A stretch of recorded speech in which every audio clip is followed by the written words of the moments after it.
তাহলে বুঝতে পারবে এগুলো কিসের হার।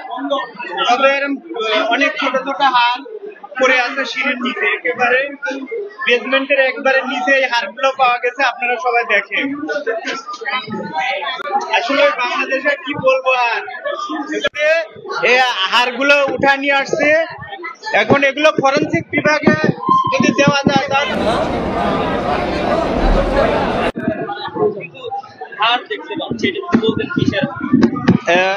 প্রথমে ধন্যবাদ জানাই মিডিয়ার ভাইদের। এখানে আপনারা এই যে ক্যামেরার সামনে দেখতে পাচ্ছেন যে এই হারগুলো আমি নিচ থেকে কুড়ায় নিয়ে আসছিলাম। এইখানে আরো আরেকটা ভাই দেখলাম একটু পাজরের হারের মতো এরকম হার উঠায় নিয়ে আসছে।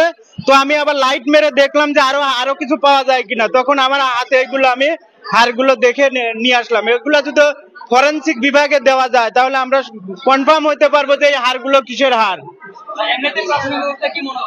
প্রাথমিক অবস্থা হার যেহেতু হয়তোবা আমাদের তো অনেক মানুষ গুম হয়েছে জুলাই গণহত্যার মাধ্যমে, আমাদের অনেক শিক্ষার্থী ভাইরা এবং স্কুল কলেজের ছোট ছোট বাচ্চারা যে গুম হয়েছে, এখনো কিন্তু আমাদের এগুলো সঠিক তথ্য আমাদের কাছে আসেনি যে কতজন গুম হয়েছে এবং আমরা কতজন পাইনি। তো আমরা যেহেতু প্রাথমিকভাবে এই হারগুলো পেয়েছি, ধরে নিব যে এখানে অনেক ধরনের পৈশাচিক নির্যাতন হয়েছে যা অপরিমেয়, কল্পনাহীন। ঠিক আছে, আসলে আমাদের প্রত্যেকটা কাজই আমরা দেখেছি যে অসহনীয়, অকল্পনীয়। আমাদের নিজের মতামতকে প্রকাশ করতে দেয়নি, ফেসবুকে কমেন্ট করতে দেয়নি, ভালোকে ভালো, খারাপকে খারাপ, এগুলো আমরা কখনোই বলতে পারতাম না।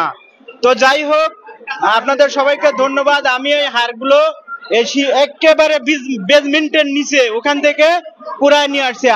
আরেকটা ভাই দেখলাম নিয়ে আসতেছে, আপনারা ওনাকে দেখতে পারেন। যাই হোক, সবাইকে ধন্যবাদ।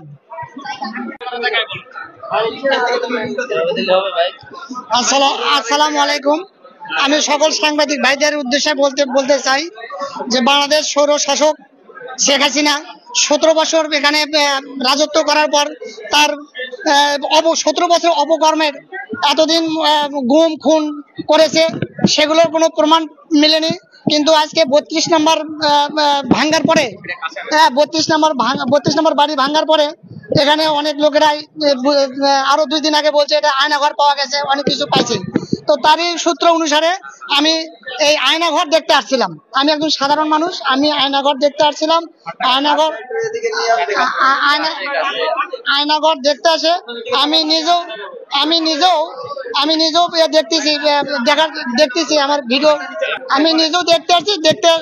দেখতেই আমার এই হারটা চোখে পড়লো। তা আসলে এই হার এখানে আমার মনে হয়, বা আপনার দর্শক যারা আছেন সবাই বিশ্বাস করতে পারেন যে এটা আসলে মানুষের হার। কারণ এখানে কোনো গরু ছাগলের হার আসবে না, কোনো কুকুর বিড়ালের হার আসবে না।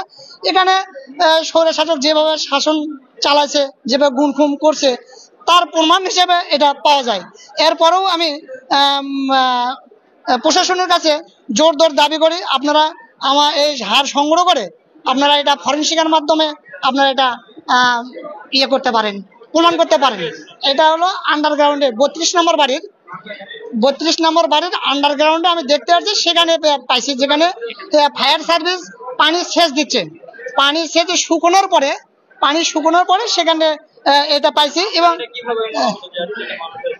এখানে নিচে পড়ে আছে, ফ্লোরে পড়ে আছে। আর যে ফ্লোরটা যে অবস্থায় দেখলাম, এটা আসলে একদম নোংরা। এখানে যদি গাড়ি পার্কিং এর জন্য যদি ফ্লোরটা তৈরি করে থাকে, কিন্তু সেখানে বিভিন্ন রডগুলো এমন ভাবে সাজানো আছে যে রডগুলো দিয়ে মনে হয় যে কিছু বাধা যাবে, গাড়ি রাখার কোনো এখানে কোনো অপশন নাই। কারণ প্রত্যেকটা জায়গায় 2 হাত পর রড বাঁকা করে রড লাগানো আছে, যে ওখানে কিছু বাধা রাখা যাবে এইরকম ভাবে রডগুলো লাগানো আছে।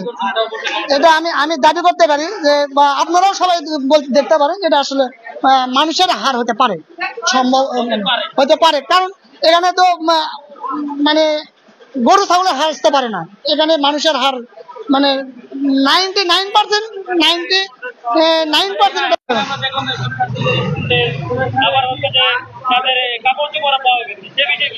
কাপড় চোপড় বিষয় যেগুলো পাওয়া গেছে, এগুলো আসলে আমি এটা দেখিনি।